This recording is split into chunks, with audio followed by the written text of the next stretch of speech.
Hello everyone, so how are you? So today we are solving this problem, design circular deque. So basically deque is double-ended queue. So let's read the question first. So design your implementation of circular double-ended queue deque. Implement the MyCircularDeque class. This class we have to implement, and these are the operations that we have to basically implement. So let's read first the question. So first of all, in constructor we have to pass the size k. So there could be multiple values inside a deque, right? So this can go up to k only. So k is the maximum size that can accommodate the number of nodes inside this queue. Okay, then we have these are the further questions. So let's read here. So this is like insertFront, insertLast. So it's like a queue where at the front we can add at the front of it, or we can at the rear end as well. Similarly, we can delete a value from the front of it, and we can also delete the last value of it. Okay, and for the same reason we can also get the value residing at very front location and also the residing at very last location. And also we have these two boolean methods which will check is empty. So basically if its size is 0, there's nothing stored, then empty should be written. Okay, so this should be written true, otherwise it should return false if there is at least one value is stored. And this is full, so the time at which our queue would have the size k, that time it would return true, otherwise it would be returning false. So this is what we have to do. So let's understand what the deque is and how we would accommodate all these operations. So you can see here it would looks like this. Our deque would looks like this. So our front would be here and our rear end would be here. Okay, so suppose we are calling insertFront. Let's say we are calling insertFront. I'm calling inf insertFront with value 5. Okay, so where this value go? This value will go to here direct, right? This is our front. Okay, so we added this 5 here. Okay, like this. Now suppose there is another value comes like insertFront 4, right? So again we have to add this at the front. So with this, instead of 5, this 5 would be second and our 4 will come here, right? This guy would be 4 and this 5 will become here. Okay, now suppose somebody is again coming like insertLast 8. Okay, so if we are coming insertLast 8, then 8 will come here. Okay, so this is closed one. You don't consider that there is something, and this gap is just for showing in a visual way. Okay, so now see here we added last at 8.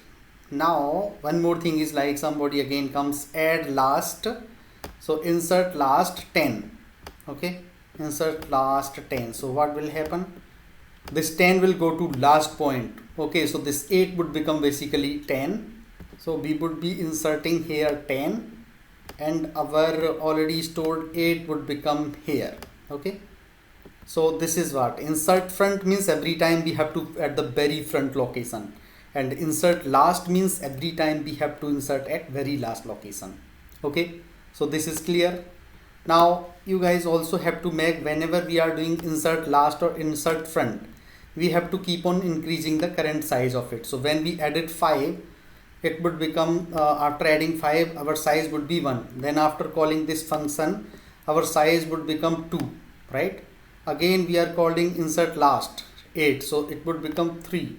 When we are calling the last method, it would have become 4. So basically doesn't matter if it is insertLast or insertFront, every time we have to increase the current size.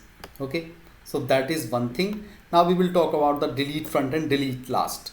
So deleteFront and deleteLast also in the same way. So let's say deleteFront. So this function is being called deleteFront. That means we have to delete anything which is residing on the very front location. So what will happen after calling this function? This is a boolean function.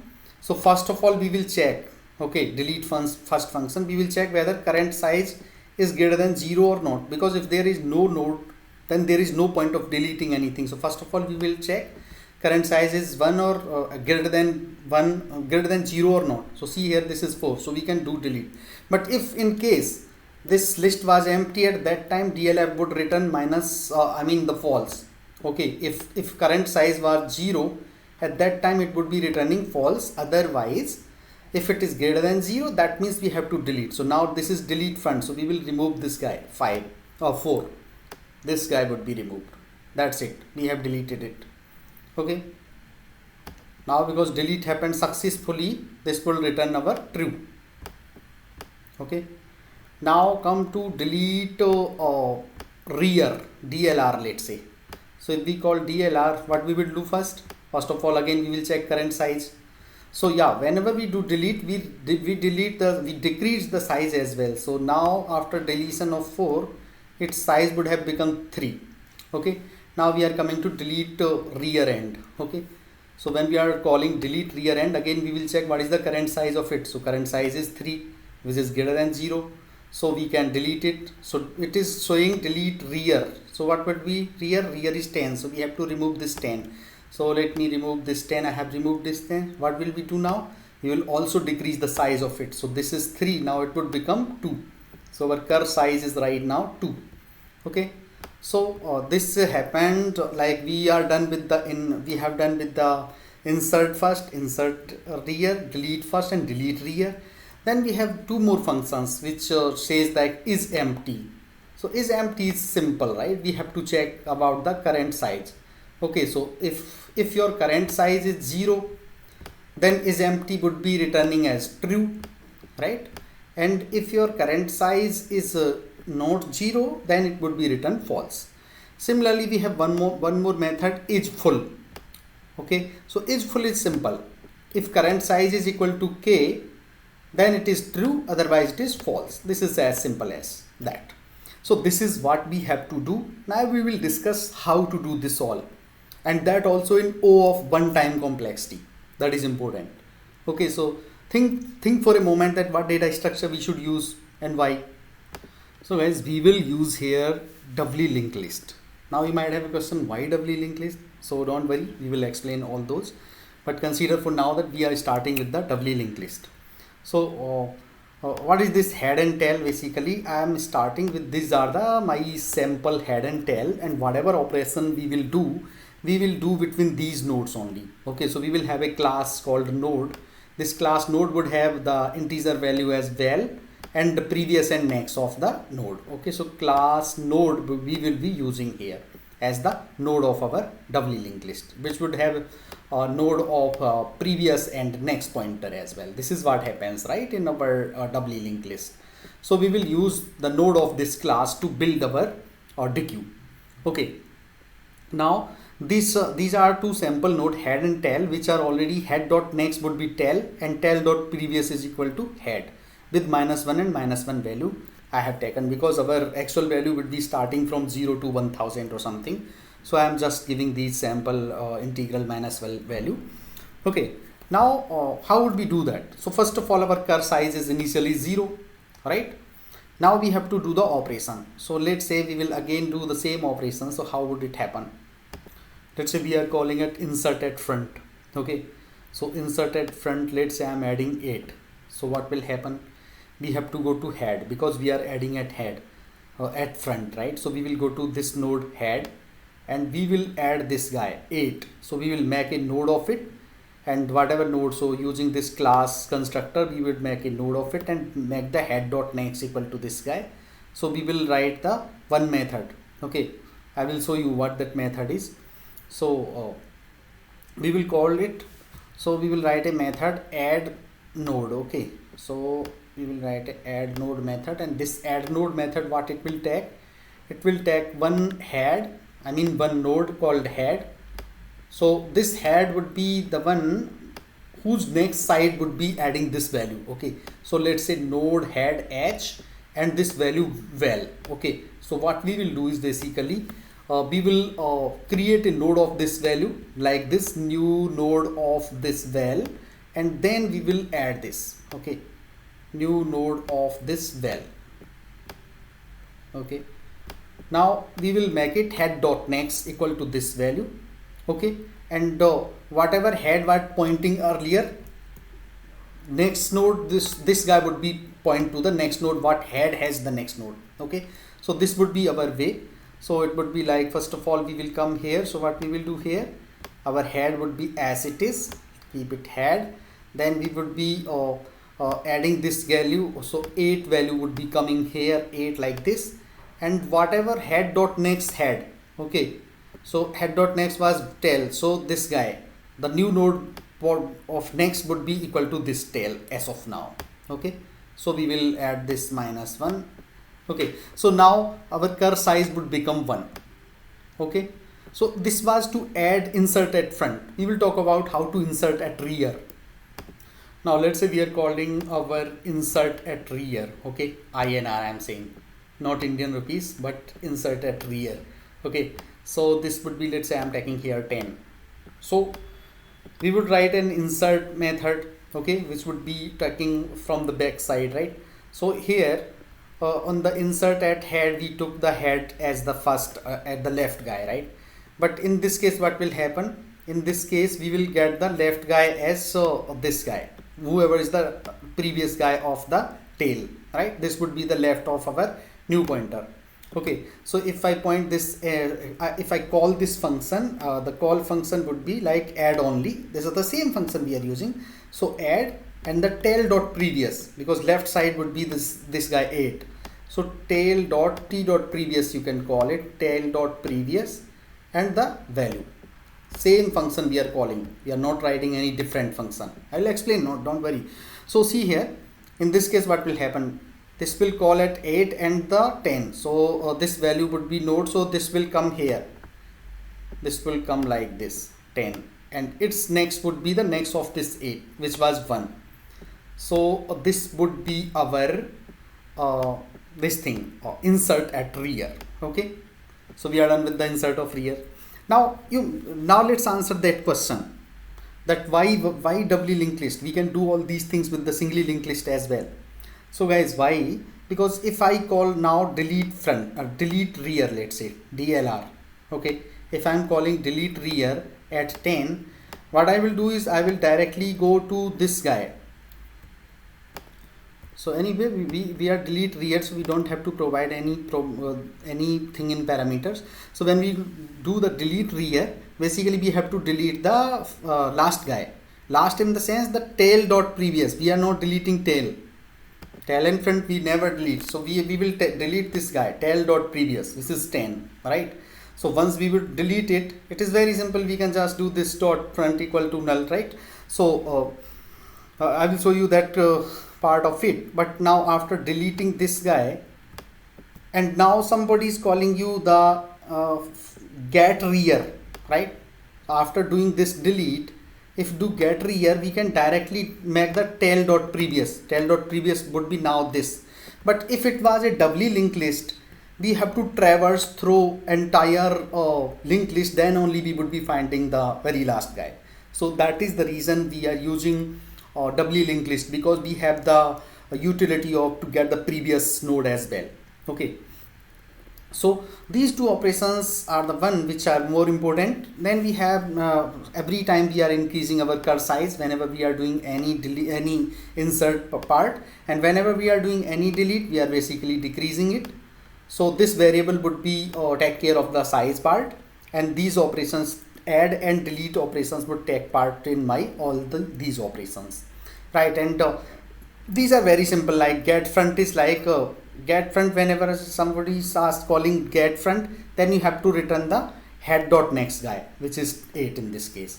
And whenever somebody is calling you getRear guy, then we have to return tail dot previous. So that's all what we have to do. Let me show you corresponding code. So you can see here, this is my class node that I was talking about. It has value and previous and next pointers. Okay, we will use this thing. So now see here, this is our main method. So I created two variables, so node head and node tail. Okay, so both of them I'm taking value as -1 because that is of not outside our range. So our head and tail would be always there even when it is empty. And now I have two variables. The size part I'm parking in this size variable, and current size would be keep the current size of our DeQueue. Now before moving to these all the methods, I will show you what the particular two methods I have written to handle all of them. Okay, so see here, I have written this one method add node. Okay, this is one simple method which is basically adding a node of value to the right side of this head, whatever node we are providing. Okay, so see here I am parking this what would be the after node, right? So after would be the head.next, then I'm creating the node of this value. Okay, now I'm making that head.next equal to temp, just like this. So let me show you. So see here, consider we are inserting a value with 8, right? So in this case this is our head, right? So we will break at here, this is our after value, right? This would be our after value. So what we will do is we will make this whatever head we had, this dot next equal to whatever new value we have found. So 8 would be coming here. Now this guy new value, right? This will make to this guy. So temp dot next equal to after. So after was 15, right? After was 15, and so whatever after was after dot previous would become to this node which we added, and the previous of this newly added node would be head. So this is what I mean to say here. So this is a generic part of it, and we are using this everywhere wherever we are inserting thing. Okay, now we will think about this delete part of it. So this delete node is directly like taking the input parameter as the whatever node we gonna delete. Okay, now what we are doing is we are taking this parameter, and now see here, suppose we are deleting 8, right? So our after would be whatever we are deleting. So this would be our after, right? So our after would be 15, and before would be 10, right? Head dot previous. So before would be 10. Let me write it. This is our before and this is our after. Now after and before we have here noted down. Then what we are doing, before dot next. Okay, so see here, this is our before. So before dot next I am making directly to after. Okay, and after dot previous I am making before. So after dot previous would come to this guy. So now our 8 is automatically deleted from the list because no more pointer for it, right? So this is what we have made. Now this is our linked list, we deleted it. So these two methods I am using everywhere. I will show you how I am utilizing both of them. Okay, so see here, this is our insertFront. So insertFront, first of all I am checking what is the current size. Okay, if current size is already full, then we cannot add anything, right? So we are returning false. Otherwise we are calling that add value. Okay, and head is the right pointer, so that on the right side of it we will add this node, and I am increasing the current size of it and returning true. This is my insertFront. Now we will have this insertLast. Okay, so this time insertLast. So what we have to do is, first of all we have to check whether the size is already full or not. If it is, then we are returning false. Otherwise we are calling that add node functions, right? So I am providing tail.previous. Okay, tail.previous means whatever is the last is our tail, right? So whatever is the tail.previous, we have to add this guy, we have to append this guy next to it like this. Okay, so I have called it, and I am returning true here. Now we will talk about the delete of it. So see here, this is deleteFront. So first of all we have to check is size is 0, because if there is no node already there, then there is no point of deleting anything, so we are returning false. Otherwise we are deleting the node head.next. Okay, head.next is the one which is at the front. Okay, so we are deleting it, we called the function we just explained, and I'm decreasing the size of current size because we deleted one of the node. Okay, so and then we are returning true. Similarly deleteLast. So again checking, if size is 0, return false. Otherwise call the delete node function on tail.previous, because tail.previous is the actual last node that we have to delete, and decreasing the size for same reason. Then we have the getFront. So getFront is something which is residing at very front location. If size itself 0, then nothing would be there, we are returning -1. Otherwise what we are doing, head.next is the first value, and head.next.value is the actual integer that is residing at front. Similarly getRear. If it is 0, size is 0, then nothing is there. Otherwise, tel.previous.value. So tel.previous is basically the last value. Okay, last node, and value is the value residing at it, and we are returning it. Similarly, we are checking is empty. So if cur size is 0, that means it is empty. We are returning it. Cur size equal to 0. Okay. Similarly, is full equal to, if cur size is equal to size. Size we have already assigned to k, right, in our constructor. So if it is full, then it should be cur size equal to size. We are returning this thing. Now these are our add node method and the delete node methods, which we commonly used everywhere, which I already explained. So let me execute this code. I'm running the code. Yes, it is accepted for this case. Let me try to submit it.